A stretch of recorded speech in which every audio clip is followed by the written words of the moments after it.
नमोऽर्यन्ताणं नमो सिद्धाणं नमो आर्याणं नमो वज्रायाणं नमो लोहे सव्वसाहुणं।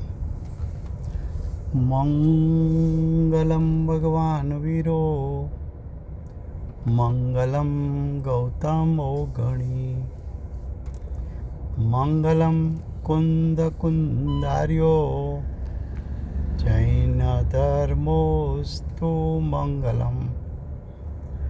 ओंकार बिंदु संयुक्तं नित्यं जायन्ति योगिनः कामदं मोक्षदं चैव ओंकाराय नमो नमः।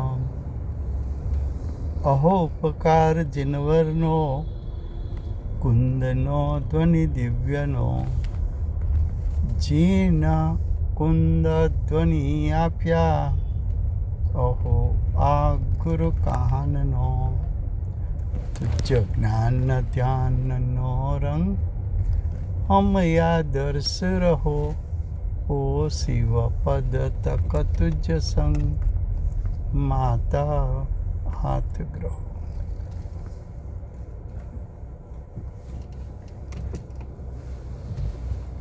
ये समयसार नाम का परम अध्यात्म शास्त्र है।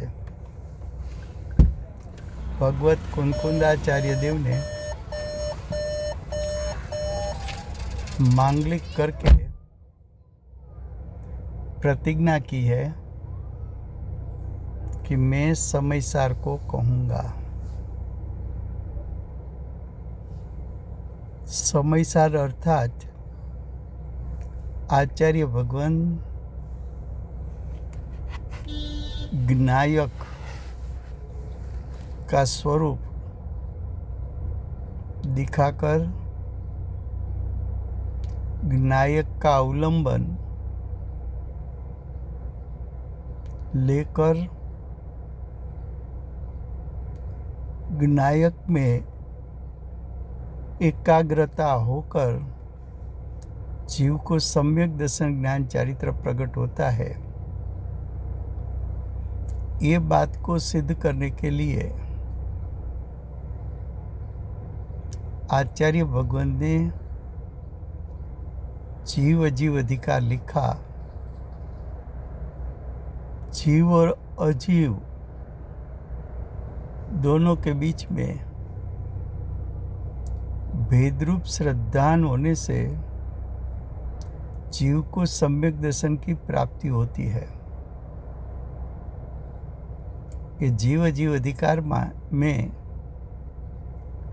उन 50 गाथा के बाद श्लोक 35, तो देखो श्लोक 35 उसका शब्द है चित्ती शक्ति से रहित। चित्ती शक्ति यानी चैतन्य शक्ति से रहित।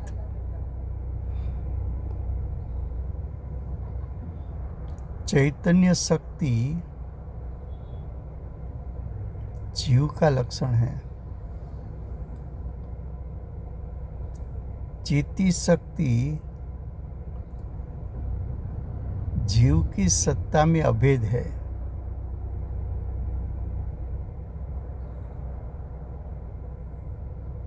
चित्ती शक्ति यानी ज्ञायक यानी आत्मा का त्रिकाल शुद्ध स्वभाव, उसमें चित्ती शक्ति अभेद है। तो चित्ती शक्ति जीव का लक्षण है। जहाँ जहाँ चित्ती शक्ति है वहाँ वहाँ जीव है। जहाँ जहाँ जीव है वहाँ वहाँ चित्ती शक्ति है। जीव भी त्रिकाल, चित्ती शक्ति भी त्रिकाल। जीव के अलावा 5 अजीव द्रव्यों में चित्ती शक्ति नहीं है और 13 जीव में तेरी चित्ती शक्ति अभेद है। तेरे अलावा दूसरे अनंत जीवों में वो जीवों की चित्ती शक्ति अभेद है। तेरी चित्ती शक्ति अन्य जीव का लक्षण नहीं बन सकती। तेरी चित्ती शक्ति अन्य जीव की सत्ता में अभेद नहीं हो सकती। तो यहाँ तो लिखा है चित्ती शक्ति से रहित। तो चित्ती शक्ति से रहित कौन है?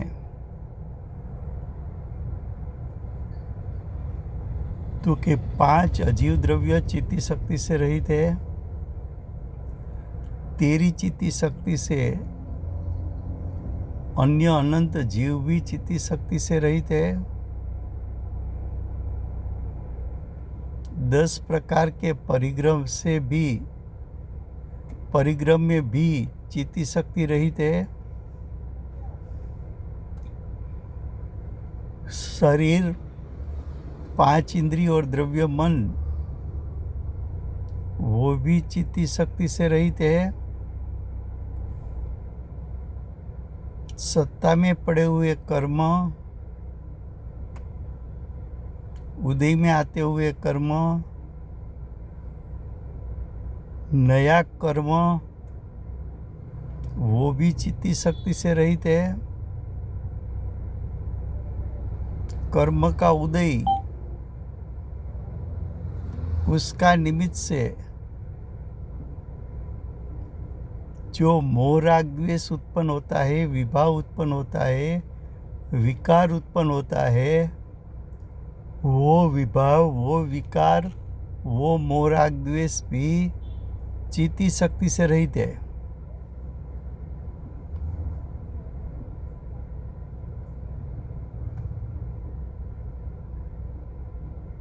चित्ती शक्ति जीव का लक्षण है।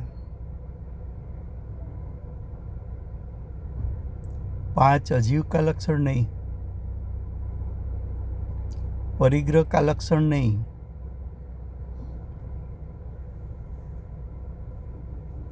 शरीर का लक्षण नहीं, 5 इंद्रिय का लक्षण नहीं, द्रव्य मन का लक्षण नहीं, 8 प्रकार के कर्म उसका लक्षण भी चित्ती शक्ति नहीं। और कर्म के उदय में जुड़ने से जो विकारी भाव होते हैं, चाहे मोह राग द्वेष हो,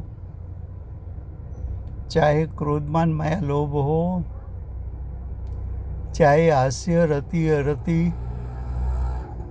शोक भय जुगुप्सा, 3 प्रकार के वेद, मिथ्यात्व, अविरति, प्रमाद, कसाई और योग का कंपन हो, वो सभी भावों चित्ती शक्ति से रहित है।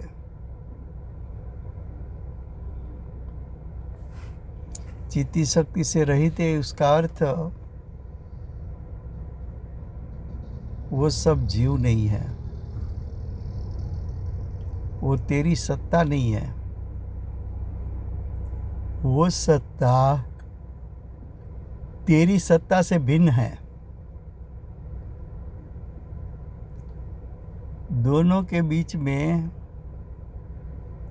पृथकत्व है और मोह राग द्वेष आदि भावों से अन्यत्व है, जुदाई है। क्या कहा? चित्ती शक्ति से रहित अन्य सकड़ भावों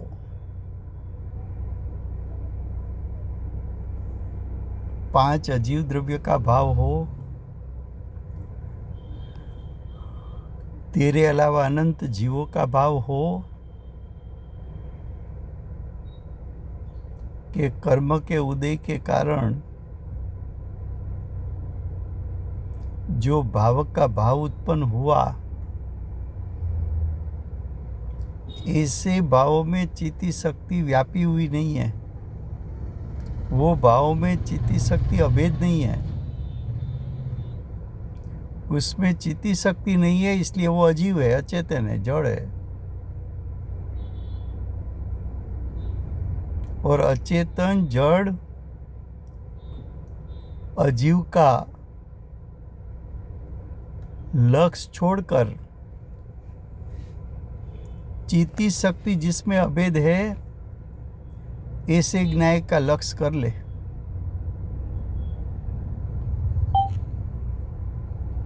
क्या कहा? चित्ती शक्ति रहित अन्य सकड़ भावों, अनादि से आज तक जो भाव किए,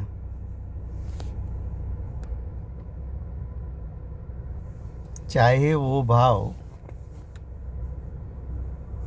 पुण्य पाप का हो, आश्रव बंध का हो, यानी अशुद्ध भाव हो, विकारी भाव हो, विभाव भाव हो,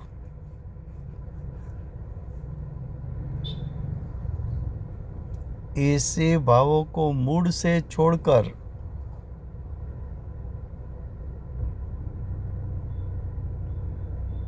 यानी ऐसे भावों का लक्ष्य छोड़कर ऐसा भाव जीव का स्वभाव नहीं है। चैतन्य शक्ति, ज्ञान दर्शनमय शक्ति, वो जीव का स्वभाव है।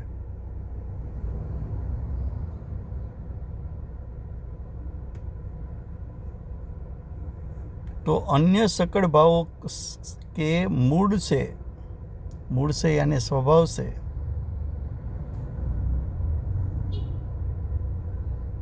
छोड़कर, वो तो स्वभाव से भिन्न ही है।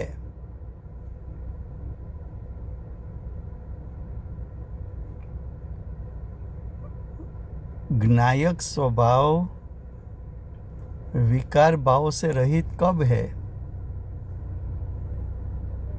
तो कि ज्ञायक स्वभाव तो त्रिकाल है, अनादि से अनंत काल ज्ञायक तो ज्ञायक रहता है। वो ज्ञायक में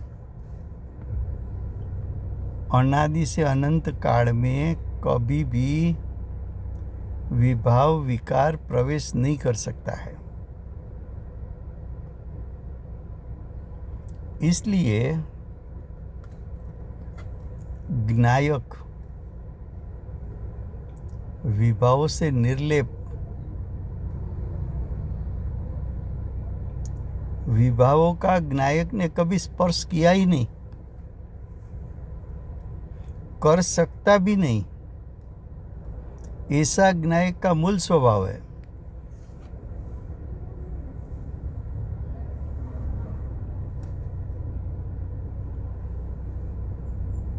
क्या कहा?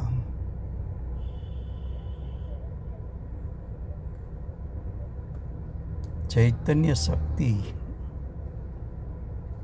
यानी चित्ती शक्ति यानी ज्ञान दर्शन में स्वभाव, वो स्वभाव जीव का है और वो स्वभाव अनादि काल का है और अनंत काल तक जीव का ही स्वभाव रहने वाला है। तो चित्ती शक्ति तेरे ज्ञायक में अभेद है,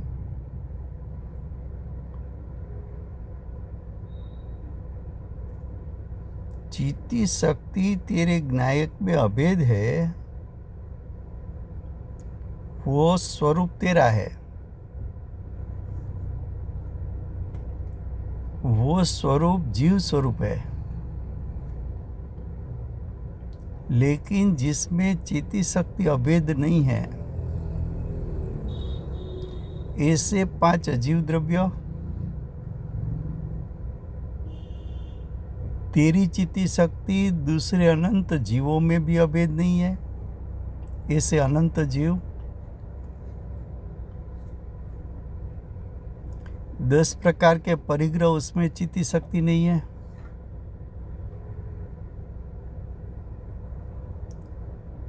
शरीर, इंद्रिय और द्रव्य, मन में चित्ती शक्ति नहीं है।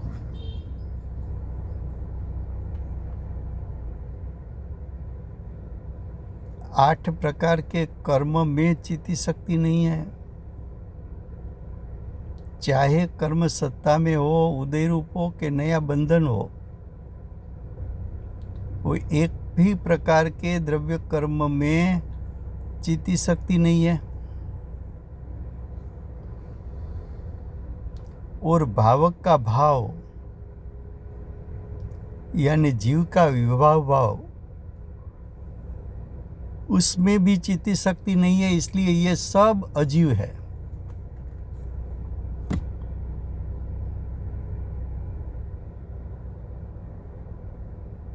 आचार्य भगवान जीव अजीव के बीच में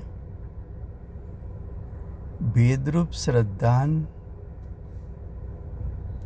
चित्ती शक्ति के माध्यम से कराते हैं कि चित्ती शक्ति वो तो ज्ञायक आत्मा का लक्षण है।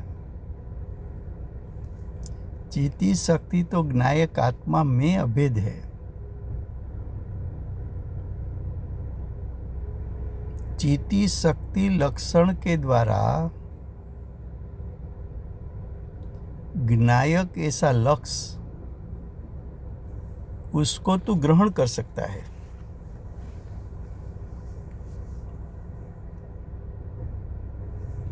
और उसको ग्रहण करके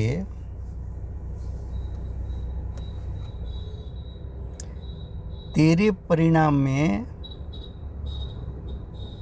सम्यक दर्शन प्रकट कर सकता है, मोक्ष मार्ग प्रकट कर सकता है, मोक्ष मार्ग का फल मोक्ष को प्रकट कर सकता है।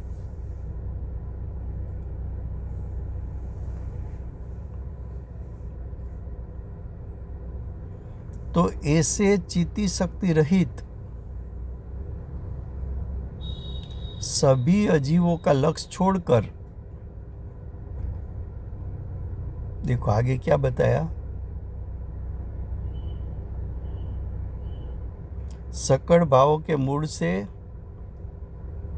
छोड़कर और प्रगटपणे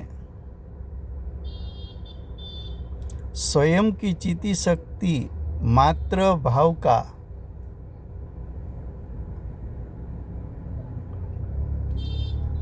चित्ती शक्ति जिसमें अभेद है ऐसा ज्ञायक हो है तो प्रगट, ऐसे ज्ञायक भाव में अवगाहना करके, अवगाहना का अर्थ क्या, उसमें प्रवेश करके, अवगाहन का अर्थ क्या कि उसमें डुबकी लगा के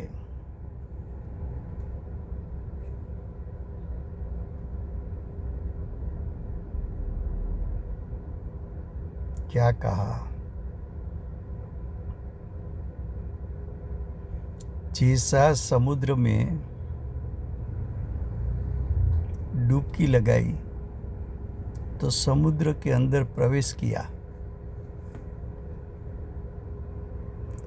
वैसी तरह तेरी दृष्टि और ज्ञान उपयोग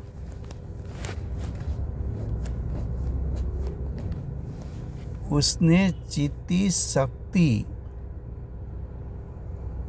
जिसका लक्षण है ऐसे ज्ञायक में स्थिरता की, प्रवेश किया। विनायक में डुबकी लगाई।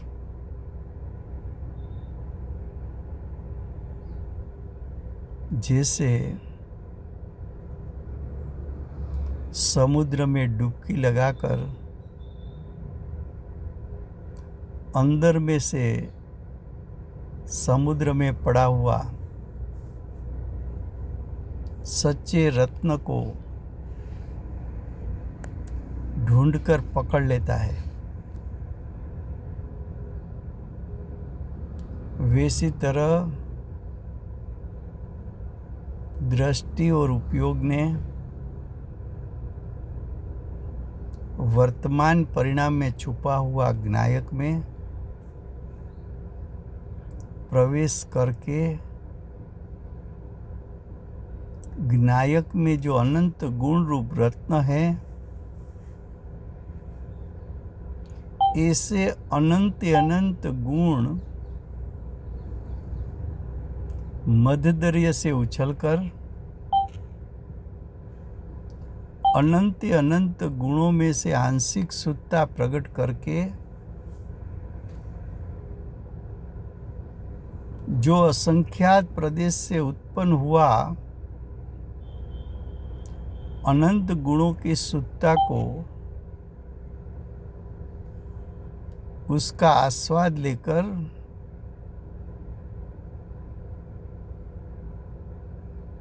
वो अतीन्द्रिय ज्ञान और अतीन्द्रिय सुख, उसका आस्वाद लेकर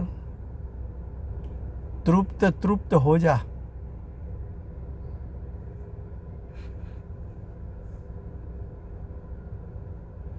जिसमें चित्ती शक्ति नहीं है,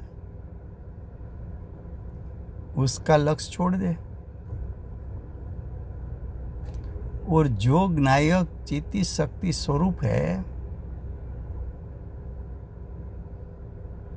उसमें प्रवेश कर ले।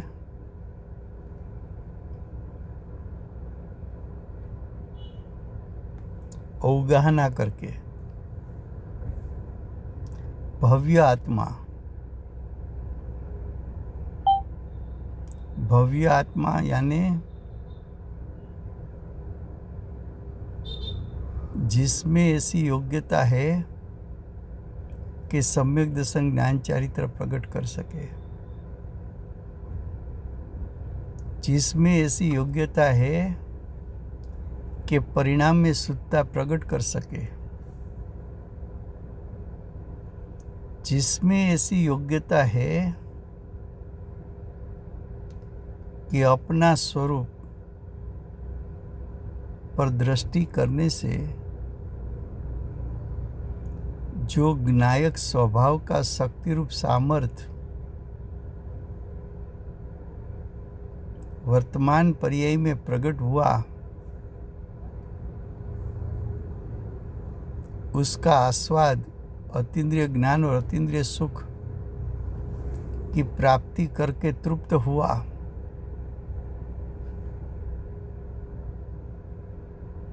ऐसा होगा कब?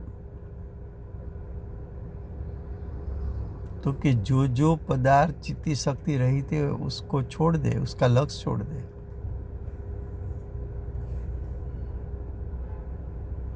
पहले वाक्य में लिखा था चित्ती शक्ति से रहित।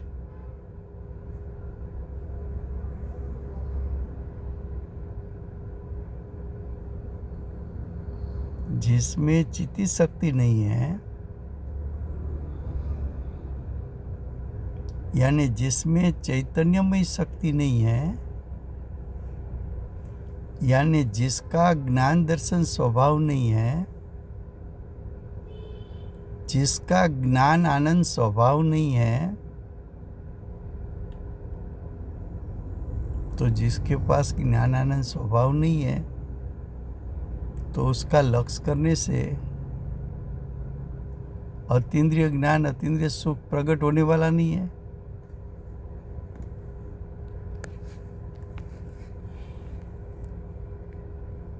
मैं किसको अजीव कहूं? मैं किसका त्याग करूं? मैं किसका लक्ष्य छोड़ूं? तो कि जिसमें चित्ती शक्ति नहीं है वो अजीव है।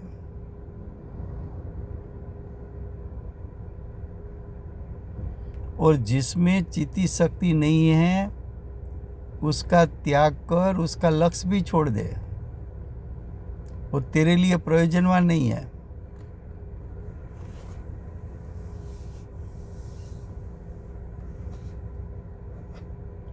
आगे कहा, भव्य आत्मा समस्त पदार्थ समूह लोक के ऊपर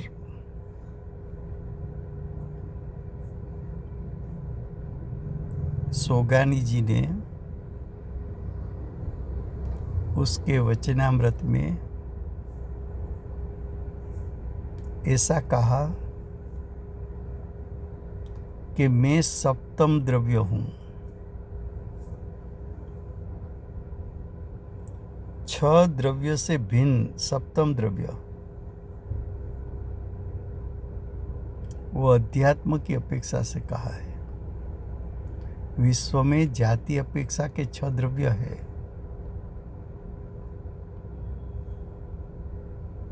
लेकिन मुझे मेरा प्रयोजन सिद्ध करना है, मुझे सम्यक दर्शन ज्ञान चारित्र प्रकट करना है, तो मेरा ज्ञायक द्रव्य क्षेत्र काल भाव से दूसरे अनंत ज्ञायकों से भिन्न, दूसरे अनंत अनंत अजीव पदार्थ से भी मैं द्रव्य क्षेत्र काल भाव से भिन्न हूं। इसलिए मेरा जीव सप्तम द्रव्य है। मैं जानने वाला और मेरे लिए विश्व का सभी पदार्थ ज्ञेय यानी जनाने वाला, मेरी सत्ता ज्ञान स्वरूप और विश्व के पदार्थों की सत्ता ज्ञेय स्वरूप, मेरे लिए मेरा आत्मा चैतन्य स्वरूप, मेरे लिए दूसरे अनंत जीव, अनंत अनंत जीव चैतन्य शक्ति से रहित यानी अजीव, जीव अजीव के बीच में भेद रूप श्रद्धा करना है, भेद रूप ज्ञान करना है, लेकिन अस्थि से जीव को पहचानूं कैसे?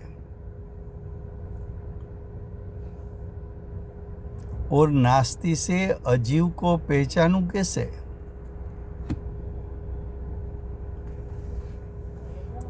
तो अस्थि से जीव चैतन्य स्वरूप है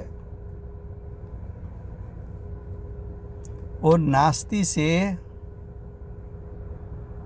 मेरे लिए मेरे अलावा सब चेतन अचेतन द्रव्य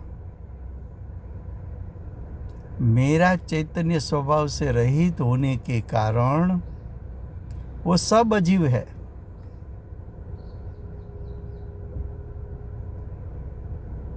लेकिन ये धन मेरा है ना, ये घर मेरा है ना, ये शरीर मेरा है ना, ये 10 प्रकार के परिग्रह मेरा है ना,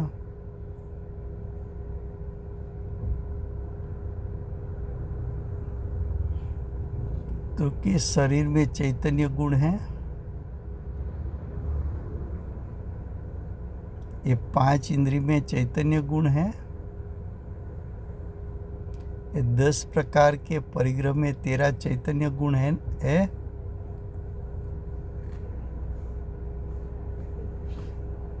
तेरा चैतन्य गुण तेरे आत्मा के असंख्यात प्रदेश में व्यापा हुआ। असंख्यात प्रदेश चैतन्य गुण के कारण चैतन्यमयी है। ज्ञान दर्शनमयी है। ज्ञान आनंद स्वरूप है तेरा असंख्यात प्रदेश।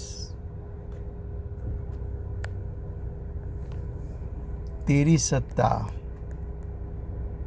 विश्व के सभी द्रव्यों की सत्ता से भिन्न।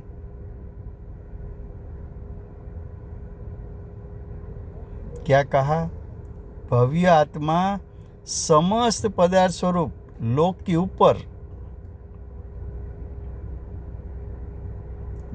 ऊपर यानी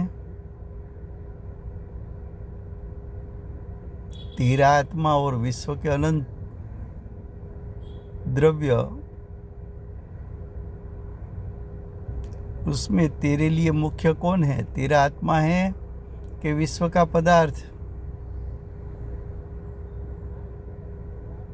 तो कि मेरे लिए तो मेरा आत्मा मुख्य है।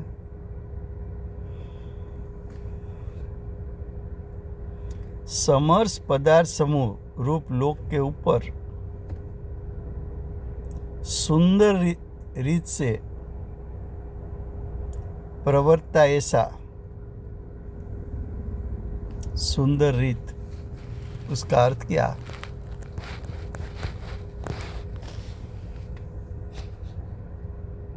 मेरा आत्मा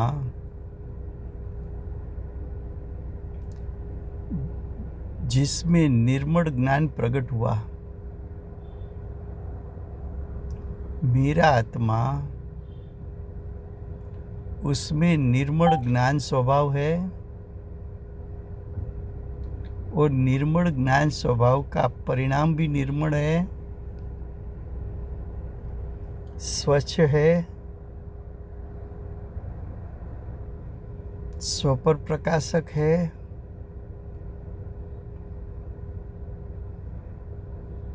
पर को पर स्वरूप जानने वाला, स्व को स्व स्वरूप से जानने वाला, जो मोह राग द्वेष रहित परिणाम उत्पन्न हुआ, वो परिणाम मेरे शुद्ध स्वभाव में से उत्पन्न हुआ। ऐसा मेरा स्वरूप सुंदर है।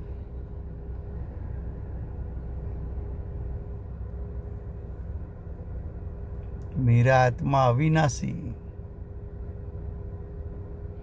जिसका कभी नाश नहीं होता, जिसकी कभी उत्पत्ति नहीं हुई।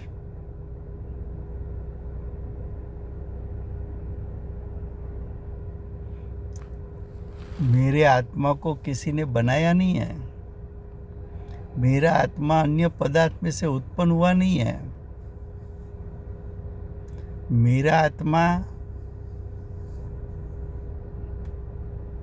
की उत्पत्ति कोई निमित्त से हुई नहीं है, वो तो स्वयं सिद्ध है। किसी भगवान ने उसको बनाया नहीं है, कोई सुपर पावर ने उसको बनाया नहीं है। मैं तो सहज हूं, अनादि से हूं, अनंत काल रह सकूं ऐसा शक्ति रूप सामर्थ्य मेरे में है। मेरा अस्तित्व का नाश कोई नहीं कर सकता।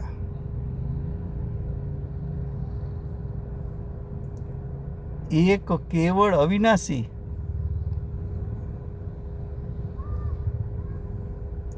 आत्मा का आत्मा में ही अभ्यास करो।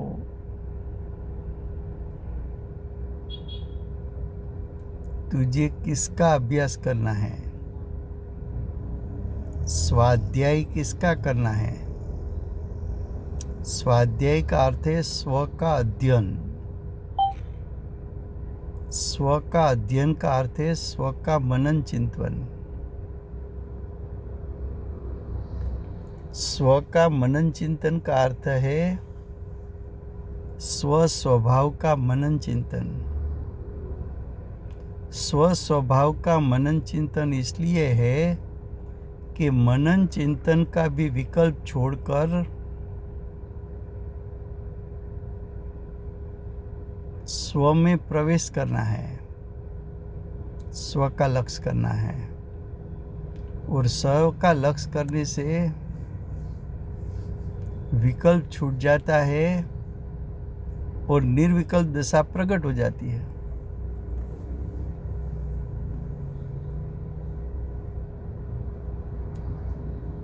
तो उसका साक्षात अनुभव करो।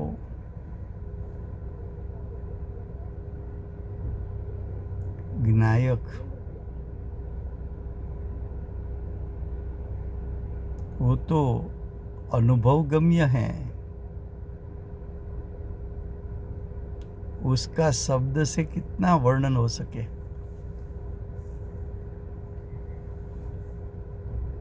गुरुदेव दृष्टांत देते थे कि घी का स्वाद कैसा।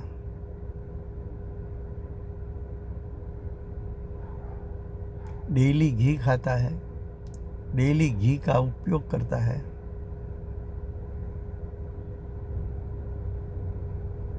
लेकिन घी का स्वाद उसका शब्द से वर्णन नहीं हो सकता, उसका अनुभव ही करना पड़ता है। वैसी तरह विनायक का वर्णन कैसे करें। विनायक तो अनुभव स्वरूप है।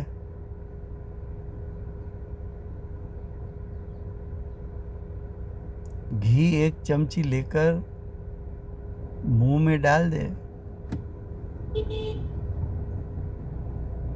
अनुभव कर ले उसका स्वाद का। विनायक में डुबकी लगा दे,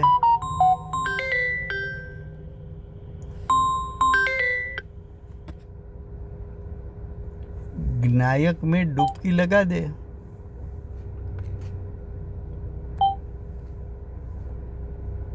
विनायक में डुबकी लगाएगा तो विनायक कैसा अतीन्द्रिय ज्ञान और अतीन्द्रिय सुख स्वरूप है।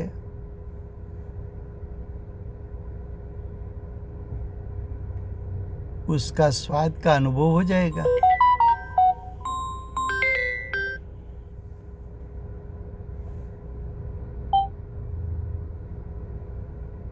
अब देखो भावार्थ। ये आत्मा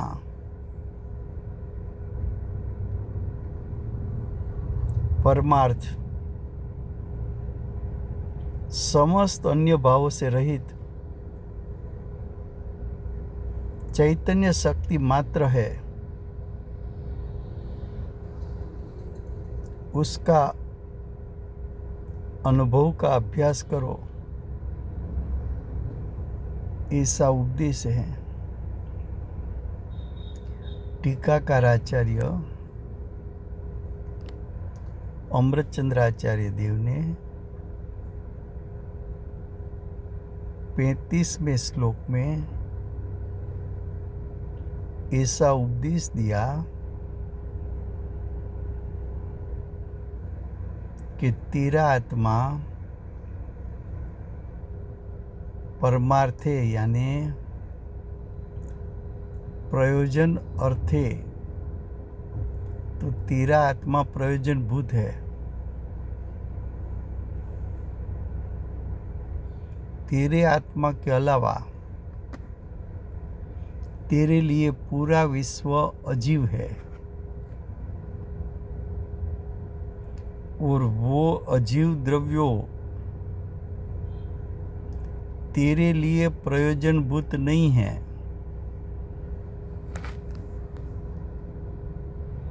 तो तेरे जीव के अलावा अनंत अजीव द्रव्यों जो प्रयोजनभूत नहीं है, इसलिए उसका लक्ष्य छोड़, उसका चिंतन छोड़, उसका मनन छोड़।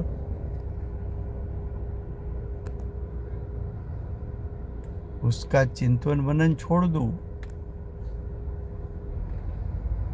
तो अब किसका चिंतन मनन करूं? उसका लक्ष्य छोड़ दूं तो मैं किसका लक्ष्य करूं?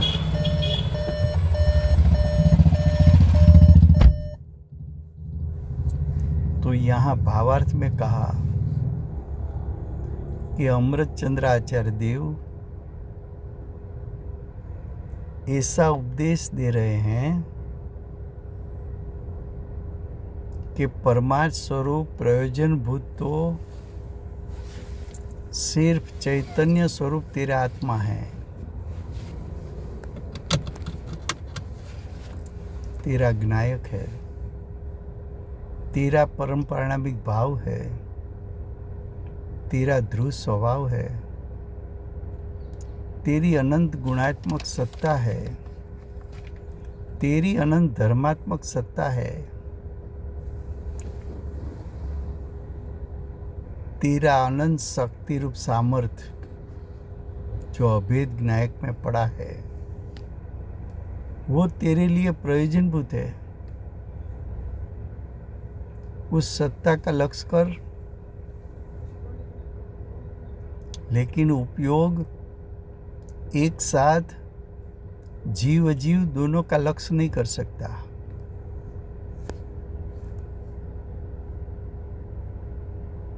एक समय में उपयोग का दो विषय नहीं हो सकता।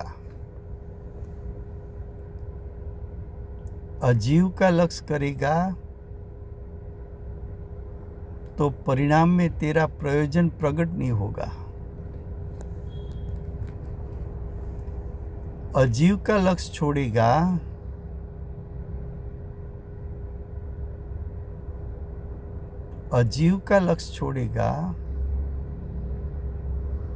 तब जीव के स्वभाव का लक्ष्य हो सकता है। तेरे पर्यायों का भेद है, उसका भी लक्ष्य छोड़ना पड़ेगा। तेरे गुण भेद का भी लक्ष्य छोड़ना पड़ेगा। तेरी अभेद सत्ता,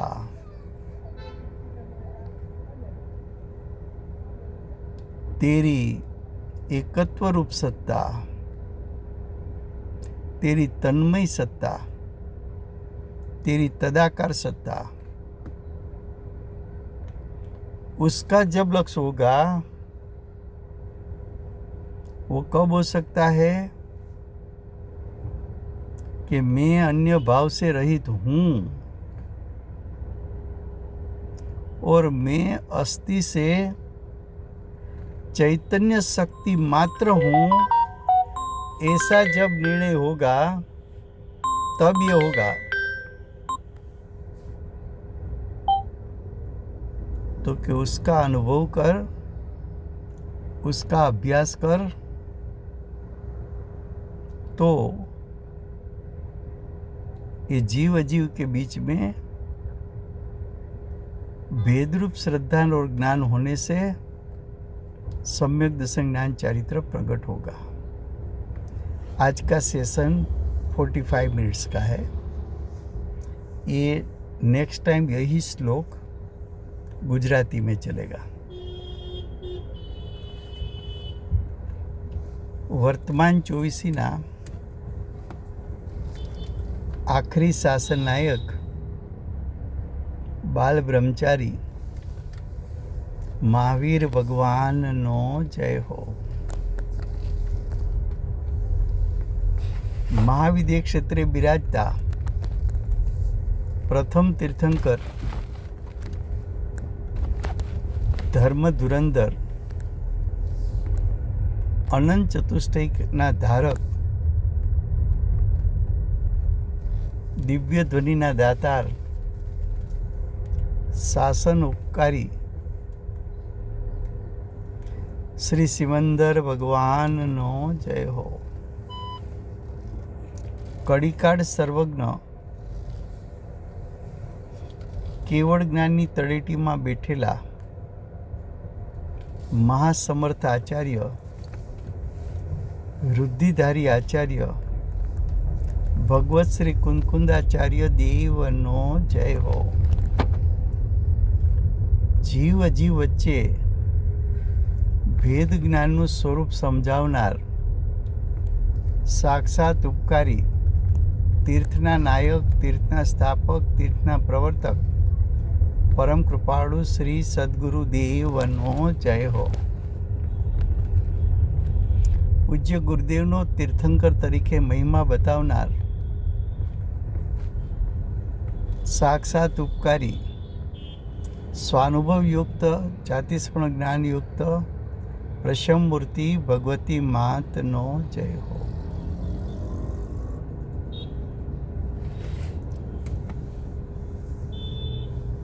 સમ્યક દર્શનનું કારણ એવી અષ્ટ જીનવાણી માતનો જય હો. પૂજ્ય ગુરુદેવ અને પૂજ્ય બેનશ્રીની સાધના ભૂમિ સુવર્ણપુરી ધામનો જય હો. સુવર્ણપુરી ધામમાં પધારનાર જંબુદીપસ્ય સર્વે જિનેન્દ્ર ભગવાનનો જય હો.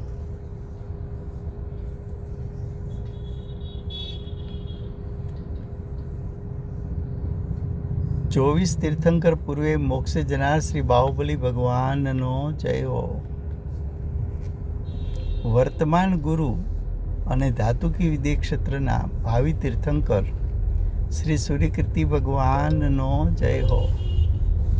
સૂર્યકીર્તિ ભગવાનના સમૂહ શરણના મુખ્ય ગણધર શ્રી દેવેન્દ્ર કીર્તિનાથ ભગવાનનો જય હો. પરમ દિગંબર જૈન ધર્મનો જય હો.